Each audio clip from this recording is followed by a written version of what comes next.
Hello, Senator Santorum. I'm looking at your website and I couldn't help notice that you call yourself a pro-life Christian. I do have an issue with the term pro-life, and quite honestly the Christian part too. But the pro-life part bothers me. Clearly you are anti-abortion. I don't doubt that for a minute. But I believe that being pro-life would include more than just making certain that the fetus made it through its full term. I think that you'd have to be concerned if you were pro-life with the health of the mother throughout the pregnancy. So you'd want to make sure she had adequate prenatal care. You'd want to have a hospital setting that she could deliver the child safely. You'd want to make sure that during the child's formative years, infant stages, all the way through to adulthood, that they had adequate medical care. And clearly, as we got to our later stages in life, that child, that individual at that time had appropriate care in that appropriate setting. I would think that if you were really pro-life, you'd be concerned about safe housing for these individuals, that you want to make certain that we have the best education. I know that you have 7 children, that's a priority for you. You were able to homeschool, which is wonderful, but most people don't, so we have to have public schools for these individuals, these children, to make certain that their lives have meaning. That, to me, is really pro-life. Now, clearly we're having some very tough financial times. And when I see your website, you believe that cutting is the only option. As a matter of fact, you pledge not to raise taxes at any point. At the same time, you claim to be called a Reagan Republican. It's kind of confusing to me because during the glory years of President Reagan, the top tax rates were significantly higher than they are right now. And as a matter of fact, President Reagan at times raised taxes to make certain that the deficit didn't grow any worse than it actually did at that time. But those tax breaks that he gave weren't enough. You continue to cut them because you claim that they're going to the job creators. The high income earners in this country, you believe they needed an additional tax cut so they could create jobs.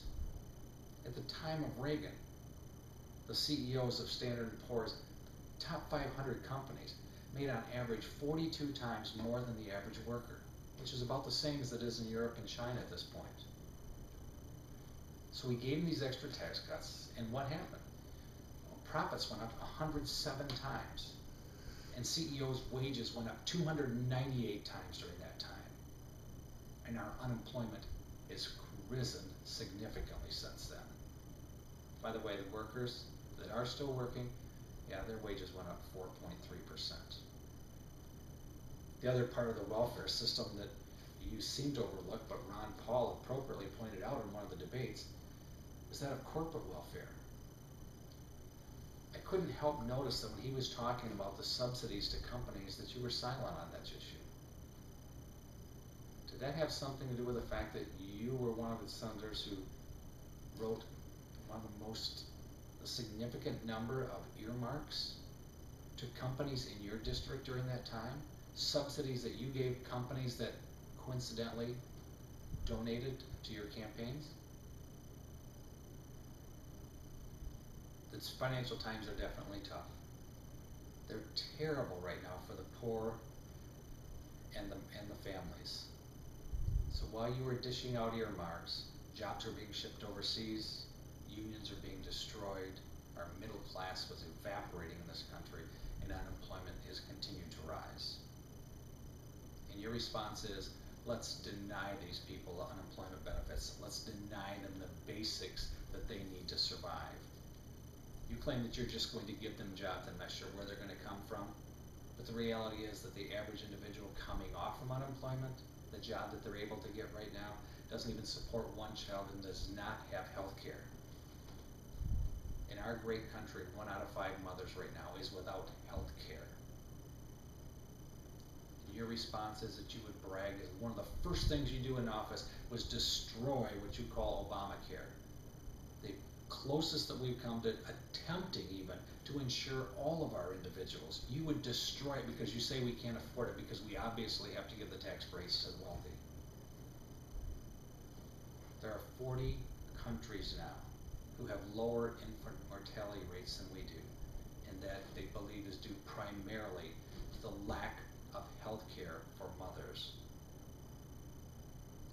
If you were pro-life, truly pro-life, I believe that you would really want to make sure that every citizen of the United States had adequate health care throughout their lifetime. You and Governor Perry and Governor Romney love to tell how your teachings of Christ changed your life. I, quite frankly, can't find what you're looking for and what you're teaching in the Bible.